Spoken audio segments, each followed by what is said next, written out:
আজ ভিন্নভাবে ভিন্ন স্বাদে ইলিশ মাছের রেসিপি নিয়ে হাজির হয়েছি। নমস্কার বন্ধুরা, কেমন আছেন সবাই? ফ্যামিলি কিচেনে সবাইকে স্বাগত জানিয়ে আবার একটা নতুন ভিডিও নিয়ে আমি আপনাদের মাঝে হাজির হয়েছি।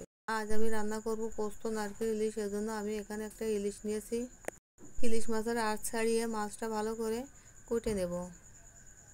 বন্ধুরা, আপনারা তো ইলিশ মাছের অনেক রকম রেসিপি খেয়েছেন, কিন্তু কখনো কি পোস্ত নারকেল ইলিশ খেয়েছেন? একবার খেয়ে দেখবেন, খুবই সুস্বাদু লাগে। মাছের আঁশ ছাড়িয়ে নিয়েছি। এবার ইলিশ মাছটা আমি পিস পিস করে কুটে নেব। আমি ইলিশ মাছটা কুটে নিয়েছি। এবার মাছগুলো ভালো করে জল দিয়ে ধুয়ে নেব। এভাবে 2 থেকে 3 বার মাছগুলো জল দিয়ে ভালো করে ধুয়ে নিতে হবে। আমি মাছগুলো ভালো করে ধুয়ে নিয়েছি। এবার ইলিশ পোস্ত নারকেল রান্না করার জন্য একটা মশলা বেটে নেব।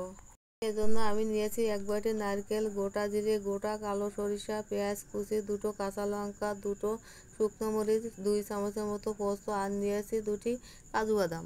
কাজু বাদামটা দিলে স্বাদটা অনেক বেশি হয়। এবার সব কিছু ভালো করে শিলপাটায় মশলাটা বেটে নেব। সামান্য একটু জল দিয়ে মশলাটা ভালো করে বেটে নিতে হবে। মশলা ভালো করে মিহি করে বেটে নিতে হবে, কারণ মশলা যত মিহি হবে তত তরকারি খেতে সুস্বাদু হবে। মশলাটা যখন আদা বাটা হয়ে আসবে তখন দিয়ে দেবো পেঁয়াজ কুচি। পেঁয়াজ কুচি দিয়ে মশলাটা আবারও ভালো করে মিহি করে বেটে নেব। বন্ধুরা, পোস্ত নারকেল ইলিশ খেতে যে এত সুস্বাদু লাগে, আপনাদের একবার খেলে বারবার খেতে মন চাইবে। আমার মশলা বাটা হয়ে গেছে, এবার উঠিয়ে নেব।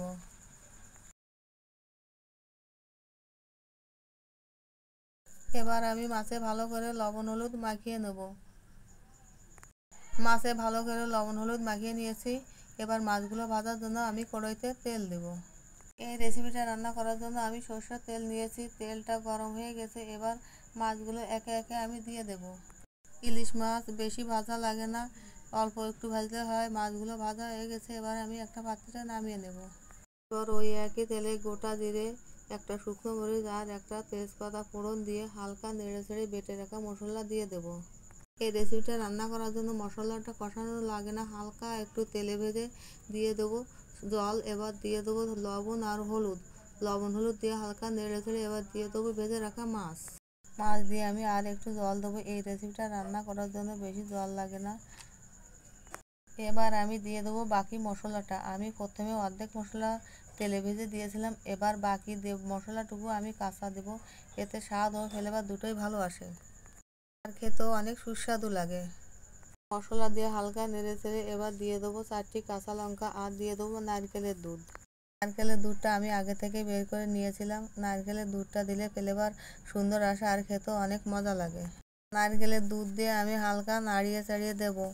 আমার পোস্ত নারকেল ইলিশ রান্না প্রায় শেষ। এবার একটা পাত্রে আমি নামিয়ে নেব।